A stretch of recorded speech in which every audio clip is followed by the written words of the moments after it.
I really feel like there needs to be a manual for the woman after 35. Like I want to like tap her on the shoulder and be like, hey, I got to tell you, like everything about your lifestyle is going to have to change.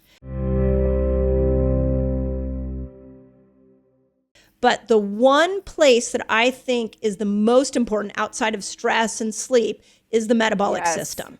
And this is why, like, I sit in awe looking at the reviews on Fast Like a Girl. I never read my reviews this long, but the reviews keep coming in like all my menopausal symptoms improved when I learned how to fast like a girl.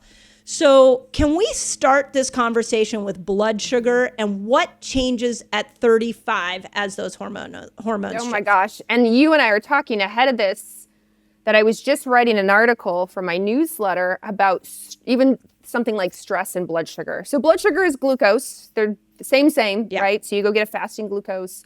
Some of you have a continuous glucose monitor, or you check your glucose at home with a glucometer. And we have resilience. We have the ability when we're a lot younger as my friend called it, the beer and pizza diet. We can stay up late. We can handle stress. We can eat like crap. And our body tends to bounce back. Not always, but it tends to bounce back like, okay, I got you. And then we seem to cross the threshold of 35. And because our hormones are shifting, which impacts the way that we can or can't handle stress, which impacts the way that we even utilize glucose in places like our brain, it all starts to shift. Now, it's not overnight, but it is this sort of subtle downhill slide if you're not paying attention. And this can result in things such as mental fatigue. So people go, I'm so tired. I'll go, can you go for a walk? Or is it studying something? Can you read a manual? And they'll go, oh yeah, I can walk for hours. I love walking my dog. I love walking on my neighborhood. I walk the beach.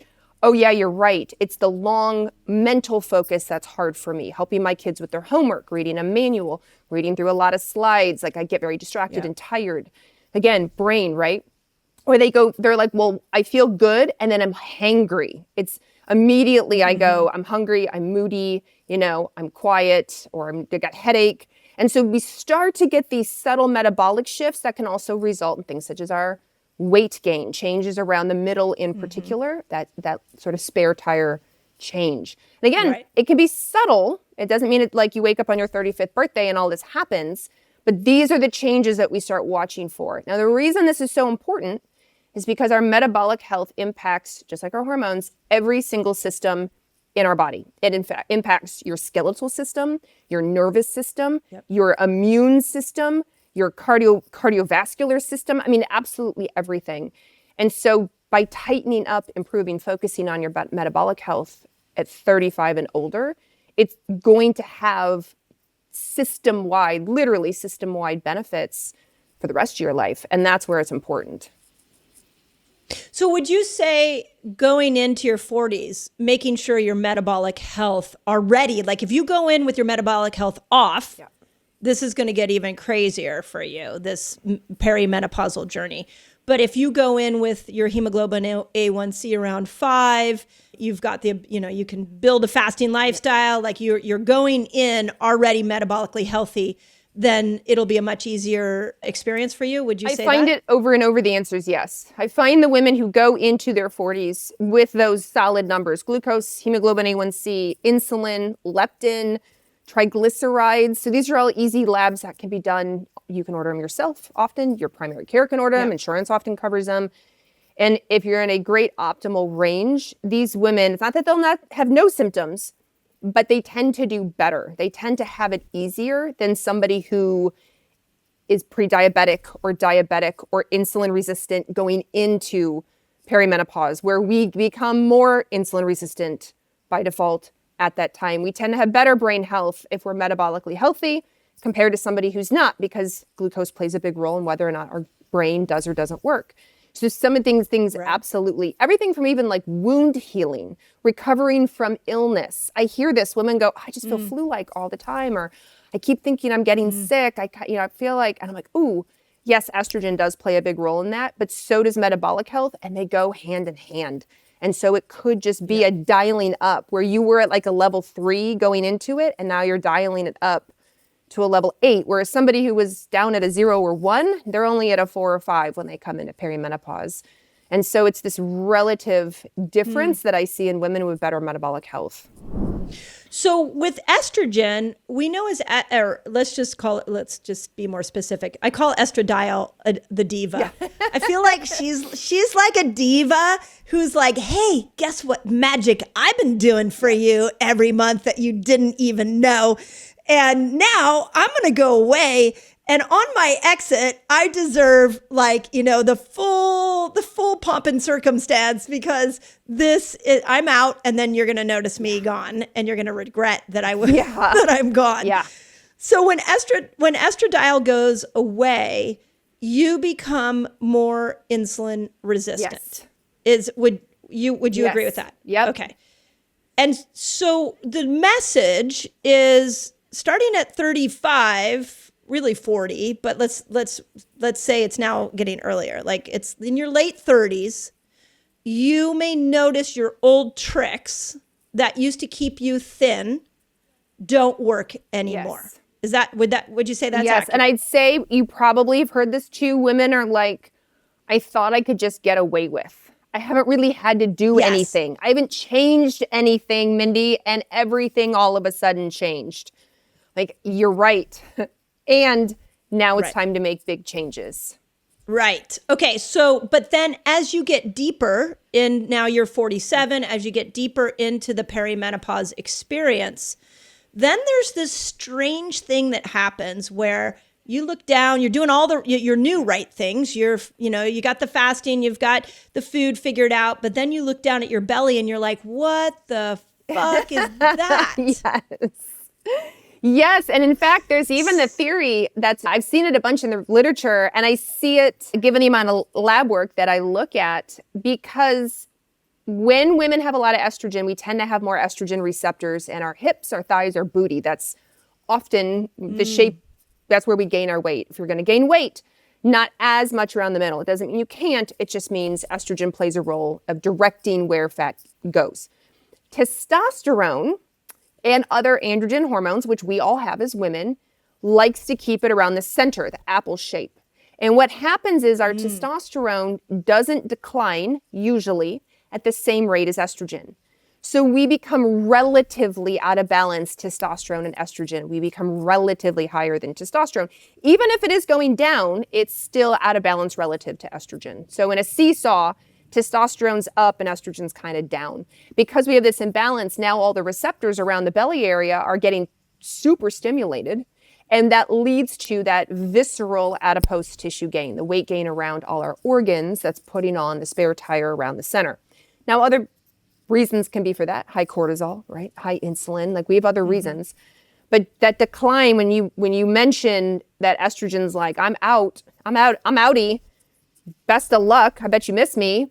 That is one of that ratio is something they're starting to study in the literature to go, you know what? Estrogen really does play a role in relation to testosterone and where you're going to gain weight. It tends to move up as opposed to down, and can be infuriating for a lot of women who go, I'm doing all the things. And my body shape just changed. And their weight on the scale may not change, but they do notice everything kind of moved up versus down. So is there anything we can do for that? I will definitely tell you, I'm throwing a lot of things at my own body right now. And they're reacting very differently to things. Like some things that didn't really work for me before are now really working. And I can share what those are.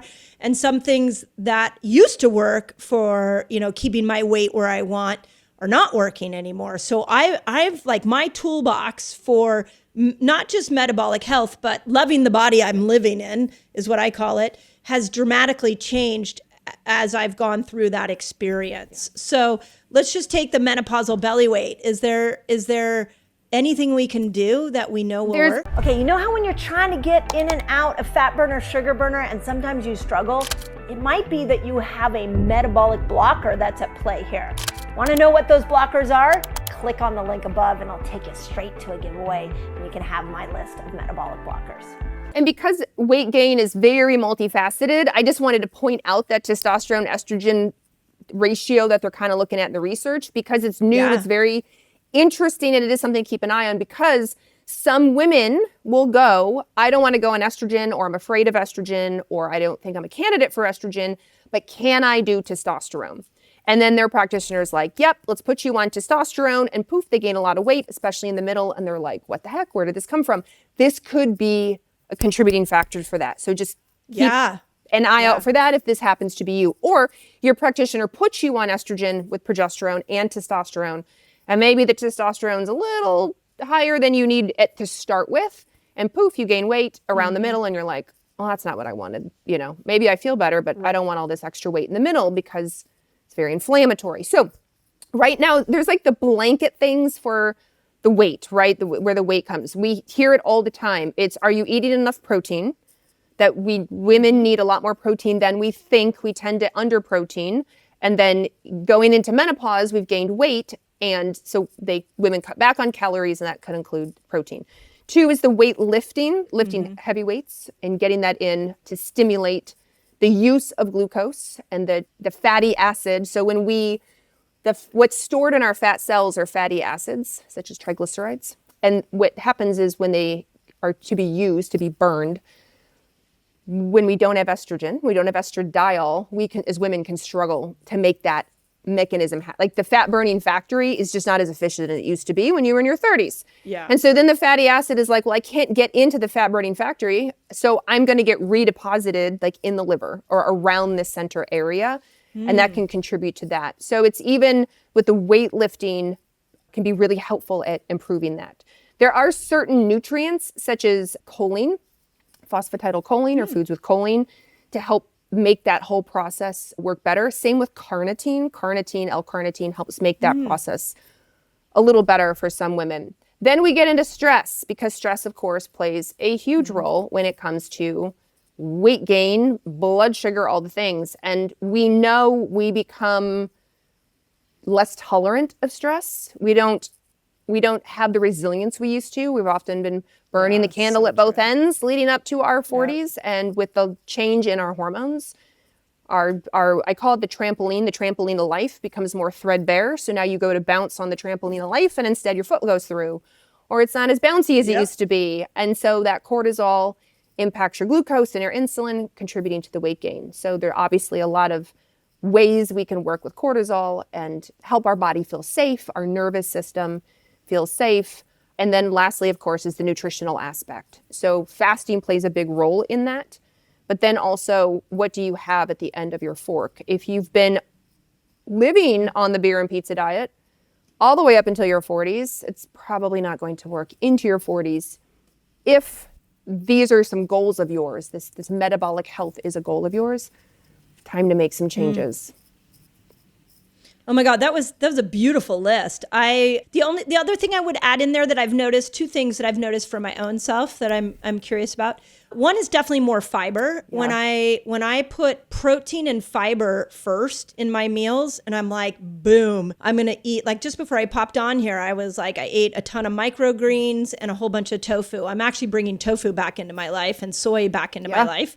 And so if I bring fiber in at every single meal with the protein, I feel like that tire around my waist shrinks. So how do you feel about fiber? And here's one of the big reasons why. When we lose estradiol and progesterone, it has a negative impact on our gut health. So when we say that the change in hormones affects all 12 systems of our body, I literally mean all 12 systems, including your GI tract. So as an example, the decline in estradiol means in our GI tract, in your small and large intestine, we have little gates in between all the cells. They're called tight junctions. And think of it, like a toll gate or a police gate, where it will allow certain things through, and things that are bad, it doesn't let through. You've got it, let's get rid of those. Let's poop those out. So when we have a decline in estradiol and progesterone, it can cause a dysfunctional gate. And so now think of the gate between you and your neighbor's house. Instead of a nice tight gate that's keeping random people out, but keeps your dog and kids in the backyard. Now the gate's holy, or it's falling off, or, anybody can just push it, it falls over. And that's what it can be like in your large and small intestines. So that leads to more inflammation, because now things are coming into the gate. They're coming into the backyard. You don't want in your backyard, just like you don't want it crossing through into your body. And now the immune system gets involved. So now the immune system's pissed, and it's creating all of these inflammatory messengers, cytokines is what we call them. And where's your immune system? Well, it's right there at the belly area. And so it's just going to contribute to weight gain around the middle or bloating, things of that nature. Now, fiber, prebiotics, probiotics, postbiotics. Postbiotics are what our microbiome kind of poops out. They're the food for the large intestines. Now they can keep the cells down there, the microbiome itself, the bacteria, and then the cells that line the wall happier. So whether you are or aren't on hormones, even I'm an advocate for hormones if it's right for you, but at least fiber is a great start for supporting the whole microbiome. We're more microbiome than we are human. So we want to be real nice to our microbiome. I joke all the time, we don't want our microbiome to, rise up and rally against us. We want it to work with us. And so fiber can play a huge role there. And that's just one example of what changes in our GI. So if you feel like you're going through this transition or have transitioned into postmenopause and you're like, yeah, I'm having heartburn or gas or bloating, or I just feel bloated all the time, this weight gain around the middle, more constipation or more diarrhea, like this is a contributing factor. So then you got to think through the lens of the microbiome. Yes. Like those symptoms should take you back to, here's the microbiome. We got to think about this through that.